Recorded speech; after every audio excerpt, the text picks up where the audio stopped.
नमस्कार साथियों, आप सब कैसे हैं? आशा करता हूँ आप सब सुखी होंगे, स्वस्थ होंगे, मस्त होंगे। मित्रों, जैसा कि आप वीडियो के टाइटल को देखकर समझ ही गए होंगे कि आज हम किस विषय पर चर्चा करने जा रहे हैं। मित्रों, हमारा मुख्य मकसद जो हमारे भारत देश का जो दैविक ज्ञान है, दिव्य ज्ञान है, जो आज लुप्त हो चुका है। आज हम पश्चिमी सभ्यताओं के पीछे पड़ रहे हैं, लेकिन अपने ज्ञान की हम स्वयं एक भूल कर रहे हैं। हम अपने स्वयं के ज्ञान का अध्ययन नहीं कर रहे। हमारे धर्म ग्रंथों में ऐसी ऐसी बातों का वर्णन है, ऐसे ऐसे ज्ञान का वर्णन है जो एक अपने आप में अथाह परिपूर्ण भंडार है। और हमने इस चैनल के माध्यम से अपने ही भारतवर्ष के उन विद्याओं का वर्णन किया है जो अपने आप में स्वयं ही सरल और सिद्ध विद्याएं हैं, जिनका एक स्वयं का चमत्कारिक गुण है और प्रभाव है। आज हम इसी क्रम में एक शत्रु को बर्बाद करने का उपाय बताने जा रहे हैं।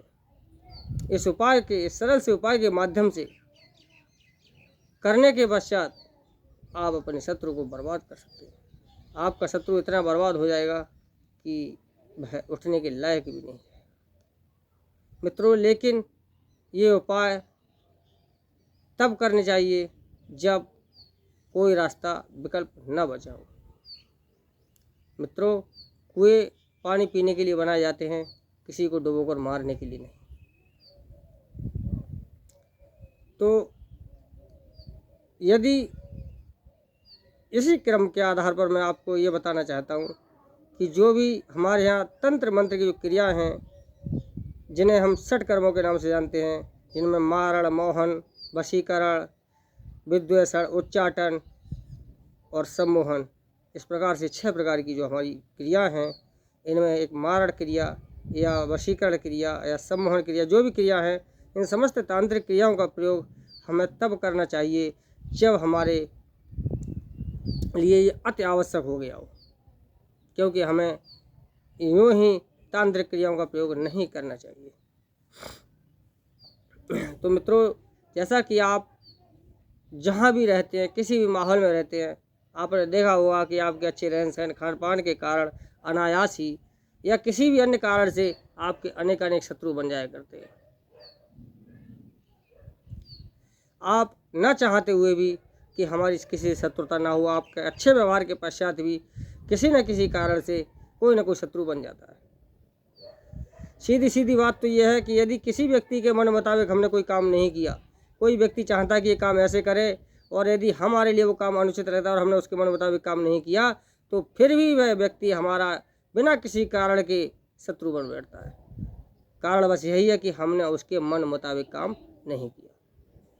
बस छोटी सी बात, उसने हमसे दुश्मनी मान ली, ना उसका कोई लेना है ना देना है। बस ये है कि हमने उसके मन मुताबिक काम नहीं किया, क्योंकि उसके मन मुताबिक काम में उसका कोई ना कोई स्वार्थ निहित था और हमने उसके मन मुताबिक काम नहीं किया। इसमें हमारी तो कोई गलती भी नहीं है, लेकिन फिर भी शत्रुता मूल हो गई। और कभी कभी फिर वो शत्रुता इतनी बढ़ जाती है कि वह शत्रु हमारा रहना दुश्वार कर देता है।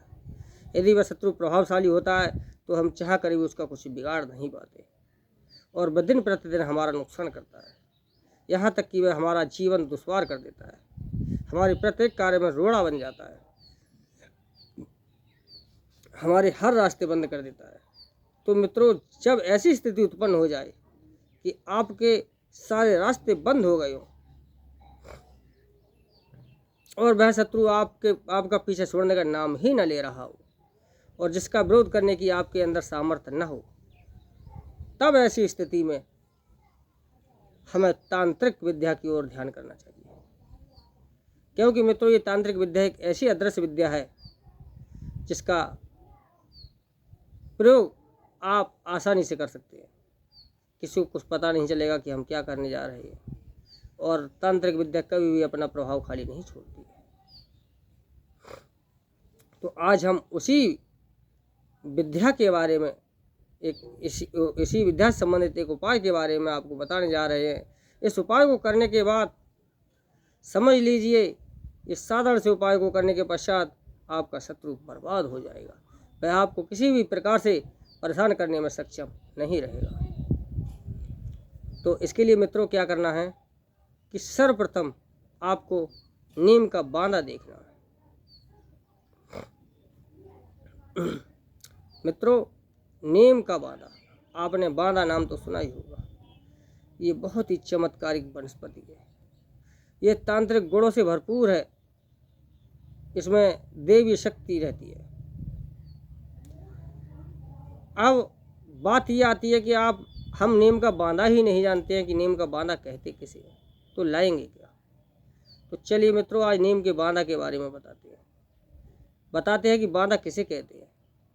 बांदा एक परजीवी पौधा है। इसका अपना स्वतंत्र कोई आधार नहीं होता है।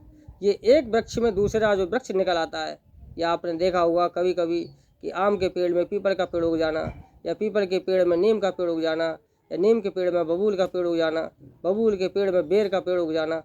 यानी यह एक वृक्ष में दूसरे वृक्ष को उगना ही वह उस वृक्ष का बांदा कहलाता है।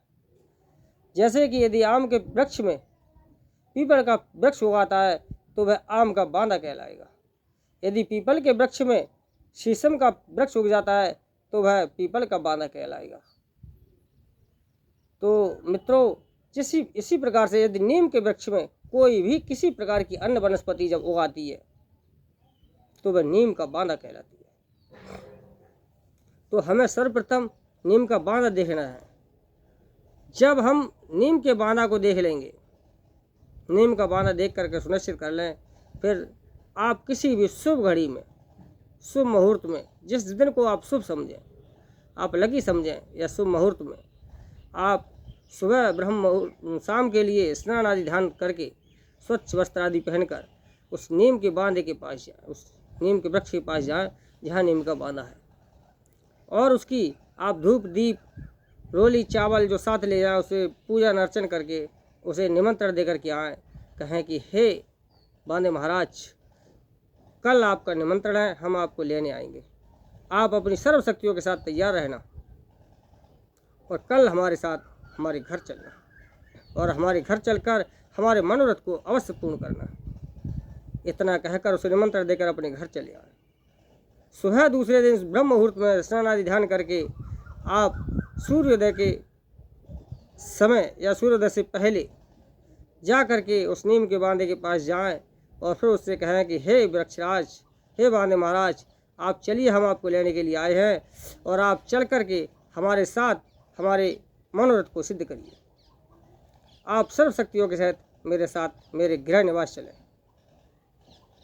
इतना कहने के पश्चात आप उस बांदे के लिए अपने घर ले आए।